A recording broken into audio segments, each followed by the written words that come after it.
આવતી 27/10/2025 અને સોમવારના દિવસે મૂળી મામલતદાર સાહેબને આપણે સૌ બધા ખેડૂતો મળી મામલતદાર સાહેબને આવેદનપત્ર આપવાનું છે કે જે બોટાદ હળદર કાંડ જે થયો એમાં નિર્દોષ ખેડૂતોને ફસાવવામાં આવ્યા છે. 85 જેટલા ખેડૂતો જેલમાં છે.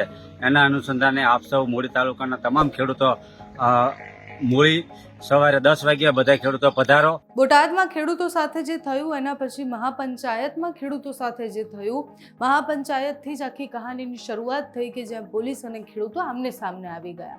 ત્યારબાદ રાજુ કરપડા, પ્રવીણ રામ, આ બધા જ આગેવાનો સહિત 80થી વધુ ખેડૂતો એવા છે કે જે અત્યારે જેલમાં છે.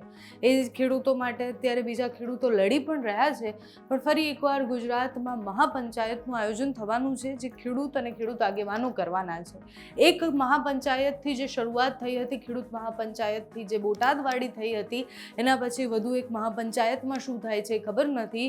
મૂળી ગામ, સુરેન્દ્રનગરના મૂળીમાં 27 તારીખે મહાપંચાયતનું આયોજન કરવામાં આવ્યું છે. ત્યાંના જેટલા પણ ખેડૂતો છે, આસપાસના સૌરાષ્ટ્રના જેટલા પણ ખેડૂતો છે, એ બધા જ ખેડૂતો ભેગા થવાના છે. એમનું એવું કહેવું છે કે રાજુ કરપડા સાથે અને પ્રવીણ રામ સાથે જે થયું એ ખૂબ ખોટું થયું છે.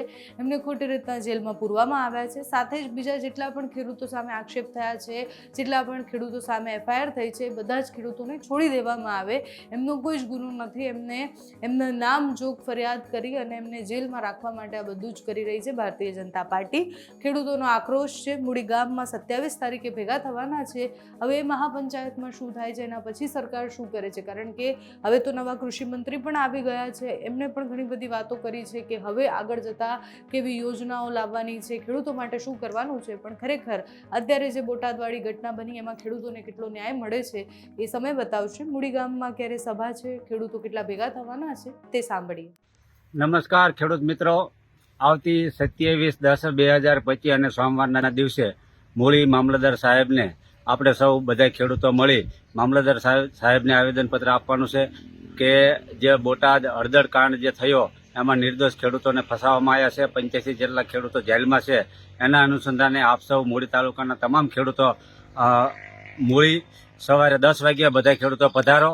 કેમ કે આપણે નહીં આવેદનપત્ર આપી, આપણે માંગ નહીં રજૂઆત કરવી સરકારને, તો આપણો ખેડૂતોનો અવાજ કાયમની માટે દબાઈ દેવામાં આવશે. એટલે તમામ ખેડૂત મિત્રો પધારો મૂળી સવારે 10 વાગ્યે.